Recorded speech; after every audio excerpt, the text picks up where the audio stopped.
Wisata spiritual. Kandak Bubrah sebutan salah satu destinasi wisata spiritual yang lebih terkenal untuk mencari pesugihan. Nama Kandak Bubrah sudah sangat terkenal sampai di seluruh pelosok Nusantara, tapi jarang yang tahu di mana sebenarnya lokasi kandang Bubrah yang sebenarnya. Tempat ini akhir ini viral setelah diunggah oleh akun YouTube dan disusul konten-konten kreator lainnya. Kandak Bubrah yang berada di Kelurahan Purwantoro, Wonogiri, Jawa Tengah.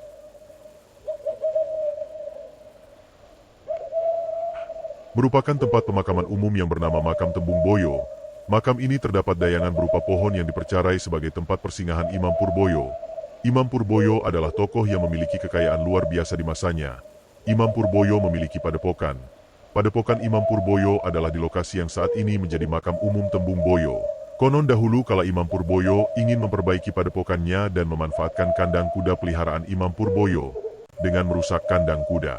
Untuk memperbaiki padepokan, Cantrik yang pengikut Imam Purboyo yang setiap hari menjaga kandang dan merawat kuda tidak terima kandang kesayangannya dibongkar, dan menjadikan Cantrik Imam Purboyo marah bahkan berani melawan Imam Purboyo. Imam Purboyo pun murka, diusir Cantrik pengikutnya itu dan disabda menjadi makhluk yang mengerikan.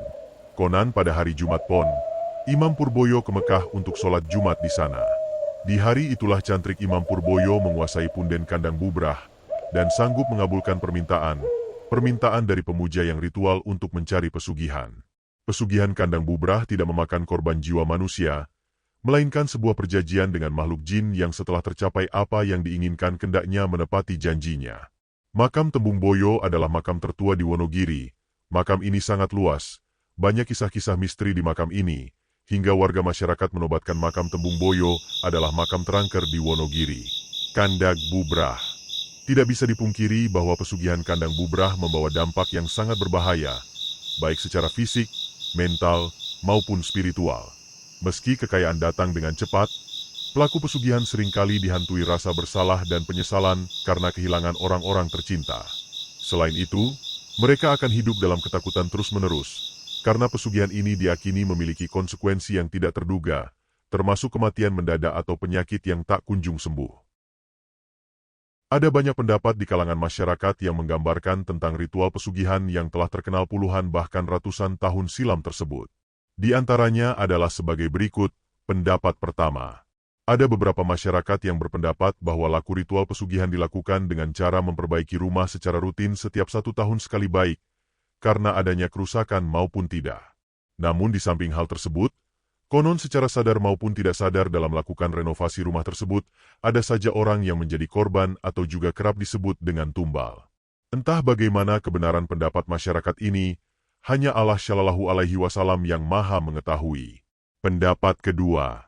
Pendapat ini sebenarnya hampir sama dengan pendapat pertama, di mana para pelaku pencari pesugihan harus melakukan perbaikan rumah dalam waktu 1 tahun sekali dan melakukan ritual sesat dengan orang tertentu secara rutin. Jika pendapat kedua dalam menggambarkan cerita pesugihan kandang Bubrah ini benar, adanya berarti dapat kita lihat dengan jelas bagaimana para jin menyesatkan manusia agar terjerumus dalam kenistaan yang nyata dengan melakukan perbuatan sesat secara terang-terangan. Pendapat ketiga. Selain kedua pendapat di atas masih ada pendapat lain dalam menggambarkan ritual kandang Bubrah. Pendapat ketiga ini mengatakan bahwa para pelaku ritual pesugihan ini selain harus melakukan perbaikan rumah seperti pendapat pertama dan kedua juga menyatakan bahwa para pelaku ritual harus menyediakan banyak jenis sesaji dalam rumah seperti kembang setaman, nasi uduk, jajanan pasar, uang logam, daging, pisang, kelapa muda, apem, dan lain sebagainya yang konon hampir ratusan jenis sesaji. Tidak seperti tuyul dan nyi blorong yang konon para pelaku langsung mendapatkan harta dari makhluk halus tersebut. Pesugihan jenis kandang Bubrah diyakini dapat mendatangkan harta melalui perkembangan usaha bisnis karir si pelaku. Dari ketiga pendapat di atas jelas dapat kita ketahui bagaimana orang-orang para pelaku pesugihan tersebut terjerumus dalam jalan yang sesat. Padahal sebagai manusia berakal dan beragama tentu tidak ada agama apapun yang membenarkan ritual-ritual pesugihan sesat seperti yang dilakukan oleh pelaku ritual tersebut, dan yang pasti suatu saat nanti kelakuan seperti tersebut di atas harus dibayar dengan harga mahal orang para pelaku baik di dunia maupun di akhirat. Semoga kita senantiasa diberikan petunjuk ke jalan yang benar dan dijauhkan dari sifat syirik dan musyrik, serta dihindarkan dari ritual-ritual sesat sebagaimana tergambarkan dalam cerita pesugihan kandang Bubrah di atas. Pesugihan sendiri merupakan praktik aliran sesat untuk memperkaya diri secara instan dan dipercaya memiliki perjanjian khusus dengan makhluk halus yang seringkali meminta tumbal.